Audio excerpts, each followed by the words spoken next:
do exactly what you said, like make this an everyday expectation as opposed to just a moment. I am so excited for episode 1 and for you guys to hear my first guest in this NBA miniseries. I have to start this one off with not only one of the best players to ever lace him up in the league, but an NBA player I really respect a ton. He's a man of faith, a husband, and who places family first and foremost.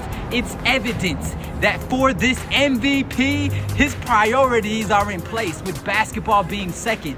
Now, even with ball being secondary to what's really important in life, he uses his platform for good, and all the while on the court, this dude has changed the game, period, destroying adversity and the competition with a smile on his face.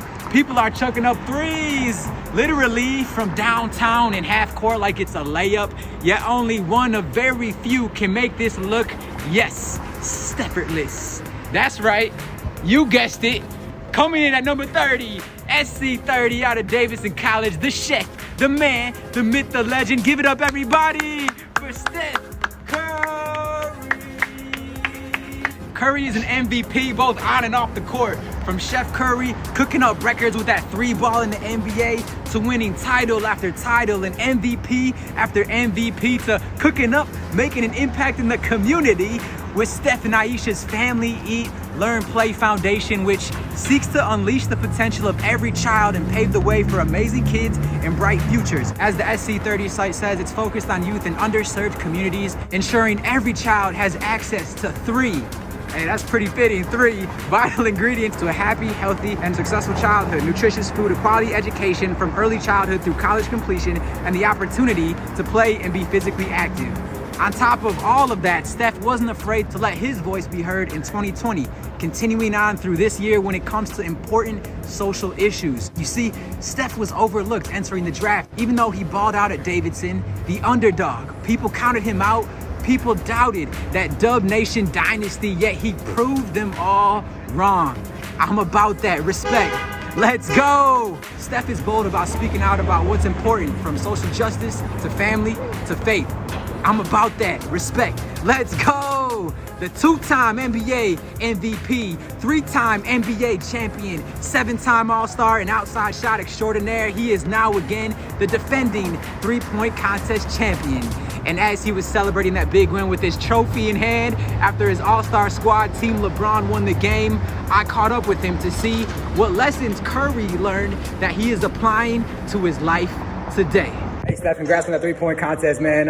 I know in light of the HBCUs tonight, in light of what's been going on in our society and our world, I know this is a little bit deeper, man, but what are some of the lessons that you learned from 2020 that you can hope can carry on so that this can be an everyday thing? I know a lot of things been happening with the Asian American community recently, so that social justice can be more of a conversation to continue it even beyond just a trend. I know, shout out to Philippians 4:13, faith is huge for both of us. And so what are some of the things you've learned that can carry on in our society? I don't know if I've learned anything. I think there's a lot of progress that has happened in terms of conversations, in terms of action and change, and the galvanizing of awareness. And a lot of guys in our league have been plugged into the community, been doing amazing works, supporting local communities. I was supporting HBCUs before 2020. Like, all those things were happening, but I think collectively in our country as a whole, whatever side that you're on, the conversation or the debate or what have you, I feel like there's more of a collective commitment to what we all can do individually and as a group to do exactly what you said, like make this an everyday expectation as opposed to just a moment. So that's a positive sign. And I guess the one thing I have learned is just there's so many people that are doing amazing work across our country and in different communities. Obviously, being in here in Atlanta, shout out to Stacey Abrams, who I got to meet and do some work with and support some of her initiatives. But across the board, there's so many people doing amazing things, and we all have a responsibility to continue to plug in. And like you said, it's not just Black Lives Matter. It's ending racism across the board, no matter what your background is, stopping Asian hate, speaking for our people that can't speak for themselves, and doing the work publicly and behind closed doors. So we all have to be accountable and committed to that. Appreciate it. If you're watching this episode on YouTube or online, you'll see Steph holding that 3-point trophy tightly. I don't blame him. Threes are his passion. You know what else is his passion? More importantly, true to his slogan, disrupting culture, transforming lives, and ruining the game. Recently receiving the Jackie Robinson Award from the NAACP along with the WNBA Players Association, according to the Associated Press. It's a testament to how Steph's made an impact raising awareness for social justice issues over this past year and throughout his career. Curry told the AP that this is a great opportunity to continue to speak on things that are important and to honor the legacy of Jackie Robinson and the change he was able to create and the barriers he was able to break and to continue these conversations. Curry said he's appreciative of the honor and that if it gives more inspiration and energy to keep changing things in terms of what needs to happen for the Black community across the country, then he's all about it. Curry also mentioned in his acceptance speech that love and positivity needs to be spread within everyone's own circles, that the NBA can be a microcosm of what needs to happen in culture, such as representation, especially in positions of power where the Black community needs to be recognized.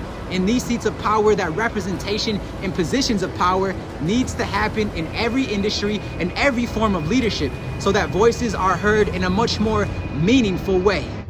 Meaningful. I like that. To have it truly be meaningful will take a collective effort. As I mentioned in the introduction to this mini-series, it's all about listening, coming to the table, finding common ground, to have important, difficult conversations, to keep the conversation going. Because Black Lives Matter shouldn't be just a trend. Stop Asian hate shouldn't be just a hashtag or a thing for a period of time. Fighting for racial equality should be an everyday, blue and red, everybody thing. There's too much talk and less action. So in light of that, that's why there's simply one question and one answer for each episode. That as we keep the conversation going, let's put concerted effort and action, each of us daily, in making this world a better place. Whether that be holding the door open for someone, encouraging someone different than you, listening to your neighbor, simply waving at someone, waving hello, hello, while you're running errands, asking customer service while you're on the phone with them, yes, customer service, or someone at the checkout line, how they're actually doing. Customize it to how it fits your personality and how you're wired. It really can be small, it can be simple, but it's the little things. It's the little things that make a grand difference. It's time our society actually walks the talk. So, my hope for this series is that maybe, just maybe, we can learn a little something from the sum of what everyone has learned, and that we can apply a nugget here or there to hopefully be better as a society, as a world. One nation under God, indivisible, with liberty and justice for all.